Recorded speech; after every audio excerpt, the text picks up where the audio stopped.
দীর্ঘ প্রতীক্ষার অবসান, অবশেষে ঝাড়গ্রামে স্বস্তির বৃষ্টি। অবশেষে আবারও দীর্ঘ প্রতীক্ষার পর বৃহস্পতিবার ঝাড়গ্রাম জেলার বেশিরভাগ জায়গায় শুরু হলো মাঝারি বৃষ্টি থেকে অতি ভারী বৃষ্টি। সকাল থেকেই ছিল মেঘলা আকাশ, কখনো দেখা গেছে রোদ্দুরের আলো, কিন্তু বেলা বাড়তেই শুরু হয় হালকা হাওয়া। এরপরই নেমে আসে মাঝারি বৃষ্টি, তবে বেশ খানিকটা সময় বাদে অতি ভারী বৃষ্টিতে তা পরিণত হয়। এখনও লাগাতার চলছে বৃষ্টি, তবে বেশ খানিকটা সময় ধরে বৃষ্টির দাবদাহে অতিষ্ঠ হয়ে উঠেছিল। প্রত্যেকে অপেক্ষা করছিল একটু স্বস্তির বৃষ্টি। এবার যেন তাই হলো।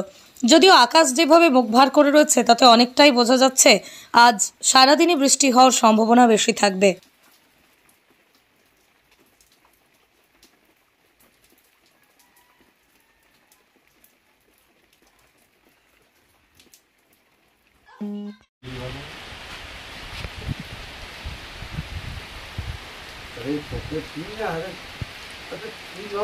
ভালো আমি ভাবি ভালো এক নম্বরে চিটিং বাজ দড়িবাজ